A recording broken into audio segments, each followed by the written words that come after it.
जय Hind.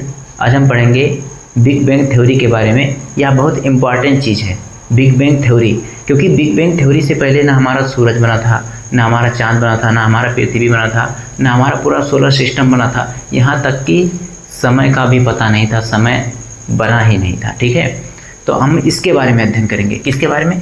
Big bang theory. Big bang theory. Big bang theory को किसने दिया था?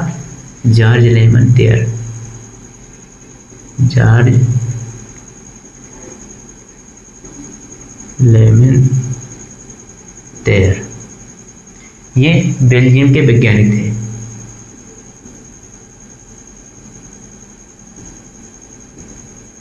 बेल्जियम के वैज्ञानिक थे। इन्होंने बताया कि आज से लगभग 13.7 अरब साल पहले सूरज, चंद्रमा, पूरा सोलर सिस्टम एक बिंदु के रूप में था, सिर्फ एक बिंदु के रूप में। 13.7 अरब साल पहले, 13.7 अरब साल पहले ये सारी चीज़ें एक बिंदु के रूप में थी। एक ऐसे बिंदु था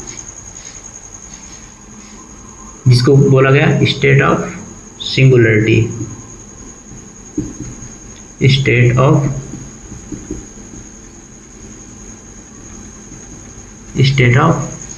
जिसको बोला गया स्टेट ऑफ सिंगुलरिटी। इस पॉइंट का गुरुत्वाकर्षण इतना अधिक था जिसको बोला गया सुपर गुरुत्वाकर्षण, सुपर ग्रेविटी।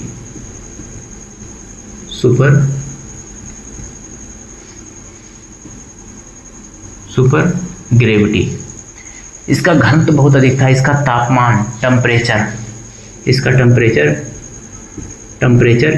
इनफाइनाइट था। इतना अधिकतम टेम्परेचर था इसका। जब ये स्टेट ऑफ सिंगुलरिटी में था तो ना टाइम का जन्म हुआ था। बिफोर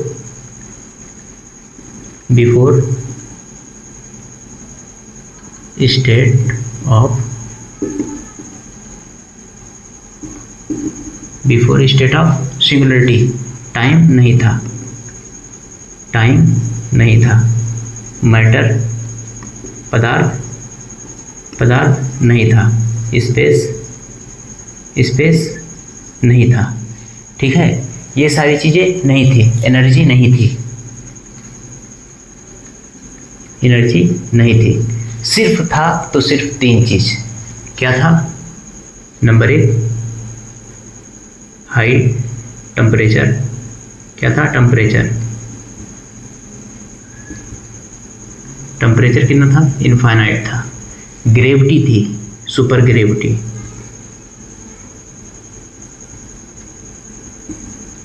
सुपर ग्रेविटी बहुत अधिक, और इसका घनत्व भी बहुत अधिक था। क्या था? डेंस। इसकी डेंसिटी भी बहुत अधिक थी। ठीक, अब जैसे ये सब नहीं था, अचानक से ये सब था, और ये सब टाइम का जन्म ही नहीं हुआ था। जैसे ये एक सिर्फ पॉइंट था जिसका नाम है state of singularity. State of singularity अचानक से ब्लास्ट कर जाता है तो वहाँ से सारी चीज़ें अलग हो जाती हैं। जैसे यह एक पॉइंट, ठीक, सिर्फ एक पॉइंट था।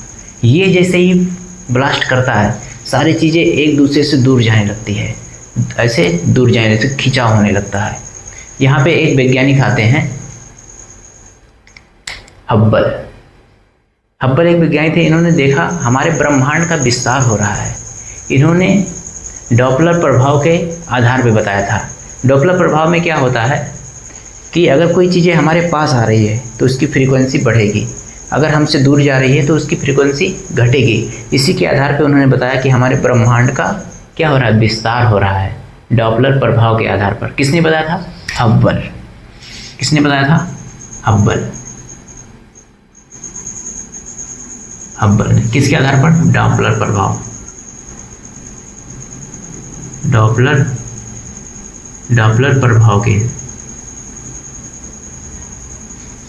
डॉपलर प्रभाव के हिसाब से बताया था कि हमारे ब्रह्मांड का विस्तार हो रहा था। जैसे ही ये ब्लास्ट किया वैसे ये चीज़ें एक दूसरे से दूर जाना शुरू हुई, क्योंकि स्टेट ऑफ सिंगुलरिटी में कोई दूसरी चीज़ थी ही नहीं, सिर्फ एक पॉइंट था, तो वहाँ पे समय का निर्माण नहीं हुआ था।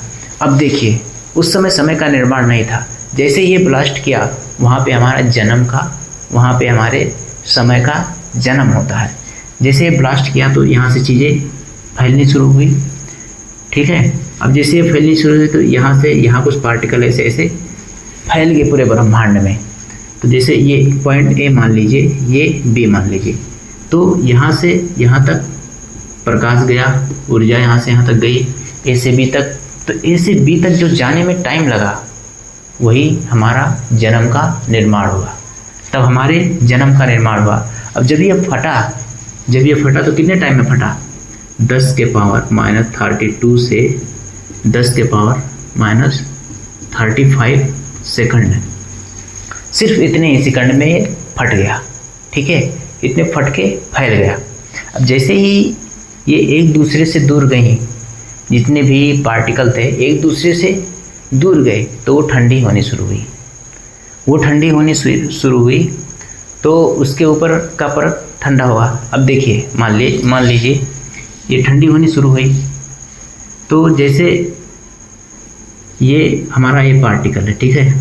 अब आप हमें यहाँ बताइए, ये हमारा पार्टिकल है, ठीक है। अब ये ए है, ये बी है, ये सी है। अब आप ये बताइए कि इसमें सबसे पहले ठंडा कौन सा होगा? सबसे पहले ठंडा कौन सा पॉइंट होगा? ए होगा, बी होगा या सी होगा? अब जैसे देखिए आप कौरा में आलू भूज रहे हैं, तो उसको बाहर निकालोगे तो पहले सबसे ठंडा क्या होगा? बाहर की चीज़ें हो गई, उसका चमड़ा पहले ठंडा होगा आलू का, फिर उसके नीचे थोड़ा ठंडा होगा, फिर उसके नीचे ठंडा होगा, फिर उसके नीचे ठंडा होगा। लेकिन जो उसका केंद्र रहेगा, सेंटर, अलुइया में उंगलियां घुसोगे तो क्या होगा? जला देगा, क्योंकि ये अलुइया है, ये आलू है। अब ये सब पहले ठंडा होगा, फिर ऐसे ऐसे ठंडा होते होते इधर आएगा, लेकिन ये भी गर्म रहेगा अलुइया। अब जैसे उंगली घुसाओगे इसमें, ऐसे हचाक से उंगली घुसाएं, ऊपर तो ठंडा रहेगा लेकिन नीचे गर्म रहेगा। ऐसे घुसा दिए, ओ ऐसे करोगे पूरा जला देगा, यानी केंद्र गर्म है भाई। तो ऐसे क्या हुआ?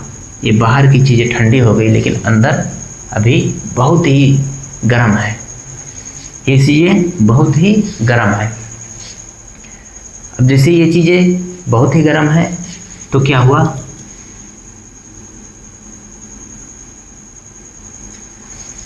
अब यहाँ पे ग्रेविटी थी और पार्टिकल ढेर सारा फैल गया, तो उन सबसे नेबुला बन गया, ठीक है, गैस और धूल कण से। देखिए जब चीज़ें एक दूसरे से दूर गई तो वहाँ के ऊपरी परत ठंडा होना शुरू किया, जिसको क्वार्ट्ज एंड एंटी क्वार्ट्ज का निर्माण हुआ, ठीक है। अब जैसे एक सेकंड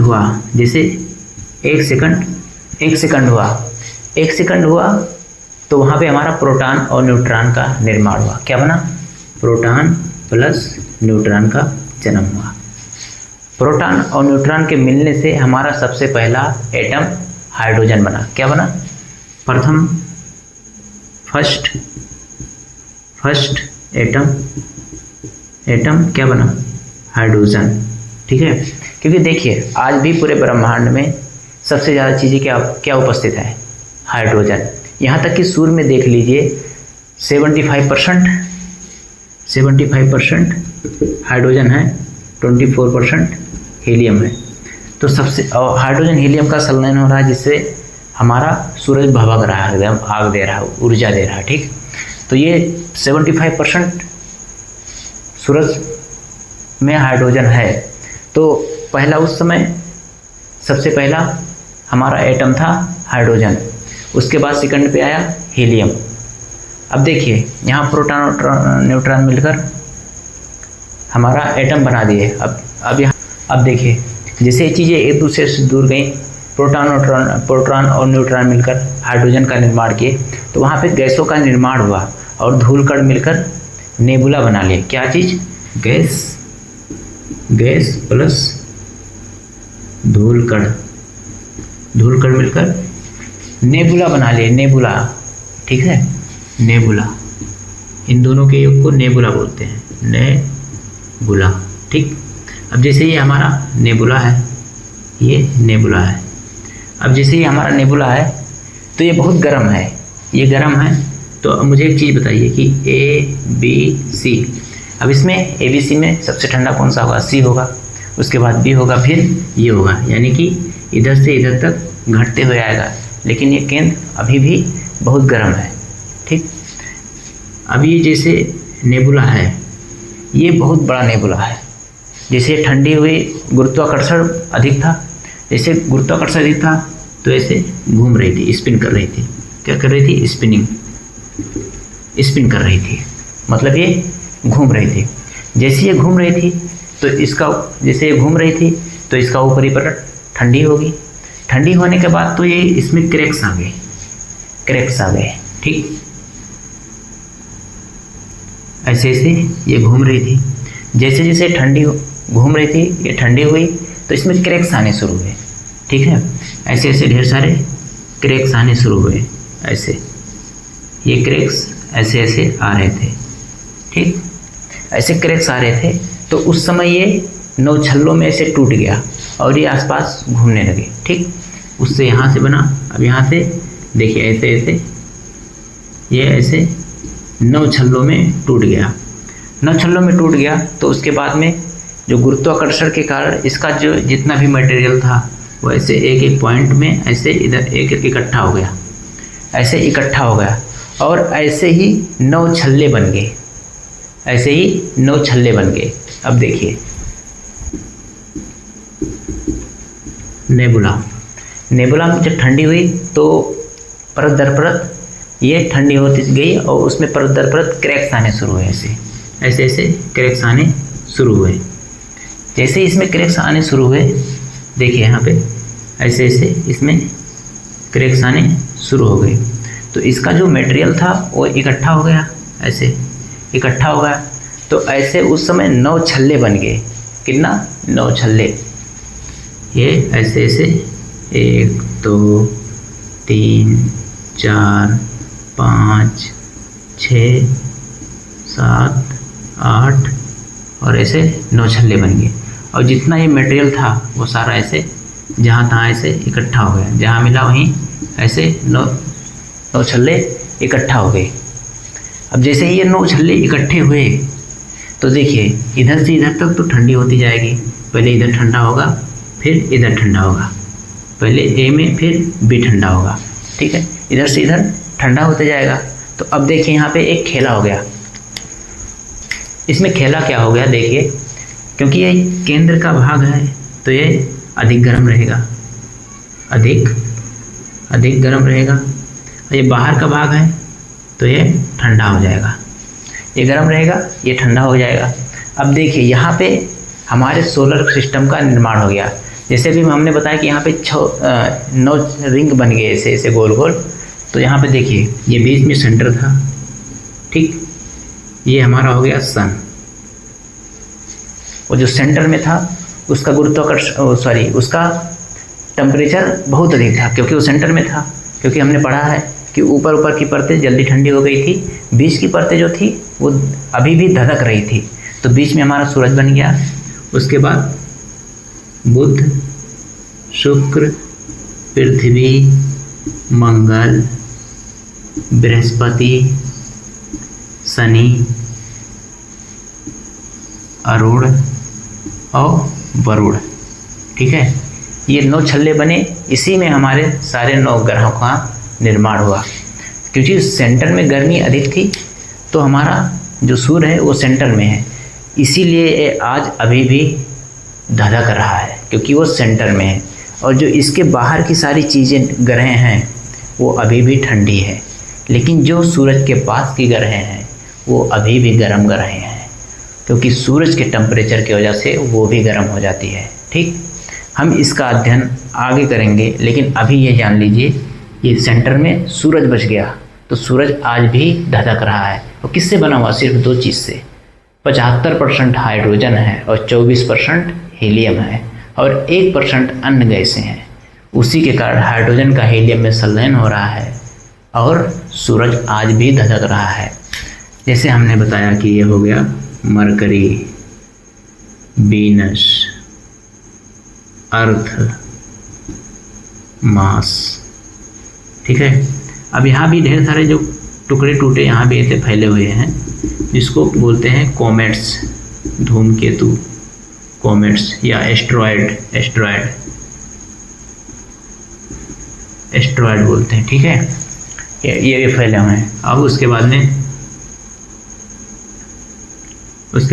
जुपिटर, बृहस्पति, फिर सैटर्न, फिर यूरेनस, फिर नेपच्यून, यानी टोटल 9 ग्रहों का निर्माण हुआ। इससे हमारे सोलर सिस्टम का निर्माण हुआ। किसका निर्माण हुआ? सोलर सिस्टम,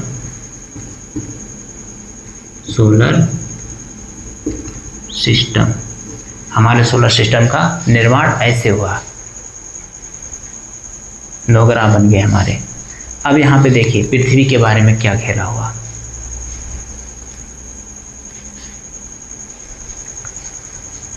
यहाँ पे जो हमारा सोलर सिस्टम है वो 4.6 अरब साल पहले बना है, ठीक है। सोलर सिस्टम 4.6 अरब साल पहले बना, लेकिन पृथ्वी 4.5 अरब साल पहले बनी, ठीक है। यानी सोलर सिस्टम जब बन रहा था तो पृथ्वी पहले बन गई थी, 4.6 अरब साल पहले ही बन गई थी। वैसे पूरा सोलर सिस्टम 4.6 अरब साल पुराना है। अब हम पृथ्वी के केस में जान लेते हैं कि जैसे ये हमारी पृथ्वी है, ठीक। क्योंकि जितने टुकड़े टूटे हैं वो अभी भी बाहर से ठंडे हैं लेकिन अंदर से गर्म है। अब पृथ्वी को ले लीजिए, पृथ्वी पर जिस पे हम अभी रह रहे हैं ये ठंडा है, इसमें एनवायरनमेंट है, ऑक्सीजन है, ठीक है। लेकिन इसके अंदर अभी भी लावा धधक रहा है। जब कभी भी ज्वालामुखी फूटता है, जब कभी भी पृथ्वी के अंदर से ज्वालामुखी फूटता है तो वहाँ से धधकते हुए ज्वालामुखी निकलता है, आग निकलता है, लावा निकलता है, क्योंकि ढेर सारे बहुमूल्य तत्व निकलते हैं, पदार्थ निकलते हैं, धूल कण, कंकर, पत्थर, पानी सब निकलता है, वो भी धधकते हुए लावा के जैसे गर्म है। तो अभी भी पृथ्वी के अंदर गर्म है, खाली बाहर का टेम्परेचर ठंडा है, पृथ्वी की ऊपरी भूभाग ठंडी है। अब देखिए, क्योंकि जैसे टूट के सारी चीज़ें अलग हुई तो उसके ऊपर ये घूम रही है सारी चीज़ें, तो उसके ऊपर क्रैक्स पड़ने लगे, ठीक है। ये ऐसे ऐसे क्रैक्स पड़ने लगे, ऐसे।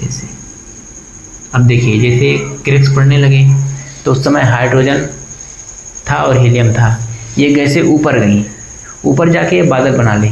बादल बनने के बाद अचानक से बारिश हो गई। बारिश जैसे हुई तो इन सब में पानी भर गया, इन सब में ऐसे पानी भर गया, ठीक है। जब ऐसे पानी भरा तब निर्माण हुआ हमारे महासागर का। यहाँ से निर्माण हुआ महासागर बना, तब जाके महासागर बना। अब देखिए इसके बाद एक महासागर बन गया, उसके बाद में पृथ्वी का नक्षत्र खराब चल रहा था कि एक धूमकेतु आके इस पे बजा दिया एक कंटा, यानी एक धूम को कॉमेट्स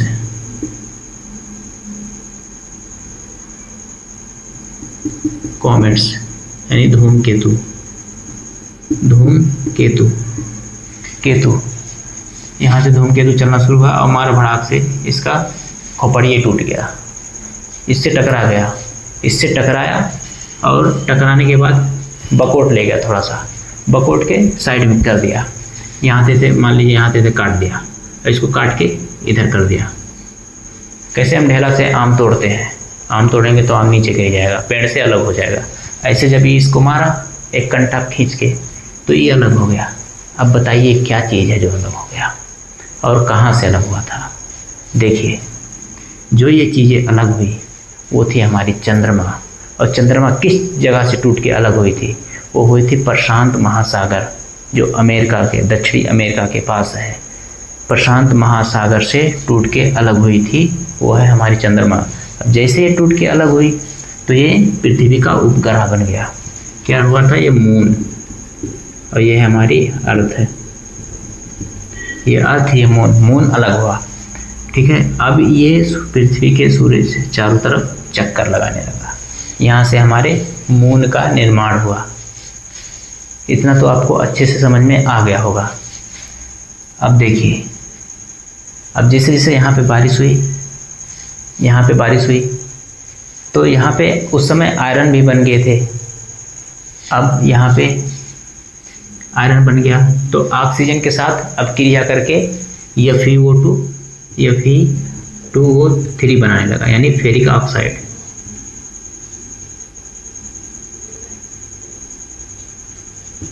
फेरिक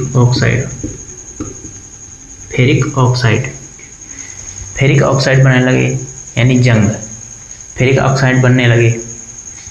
अब फेरिक ऑक्साइड बनने लगे तो कुछ बैक्टीरिया थे जो आयरन को, यानी Fe प्लस ऑक्सीजन को अलग कर रहे थे। जब ये ऑक्सीजन और आयरन को अलग कर रहे थे तो क्या हुआ? यहीं से पानी में से ही निकलकर ये चारों ऑक्सीजन ऊपर आया, बाहर आया, इन्वायरमेंट में फैला। यहीं से हमारे ऑक्सीजन बना। यहीं से क्या हुआ? यहीं से ऑक्सीजन बना, इन्वायरमेंट में फैला, जिससे हम आज सांस ले रहे हैं। तो वैसे अभी भी आज भी ज़्यादा ऑक्सीजन हमें समुद्रों से ही मिलते हैं। पेड़ पौधों से तो कम मिलते हैं, लेकिन समुद्रों से ज़्यादा मिलते हैं। तो ये बैक्टीरिया इसको अलग किए, जिसके कारण ऑक्सीजन बाहर निकलना शुरू हुआ और इन्वायरमेंट में फैला। इतना आपको समझ में आ गया होगा। ठीक है, अब इतना हमने आपको सोलर सिस्टम के बारे में सारा बता दिया है, कैसे निर्माण हुआ। यहाँ तक बहुत अच्छे से आपको समझ में आ ही गया होगा।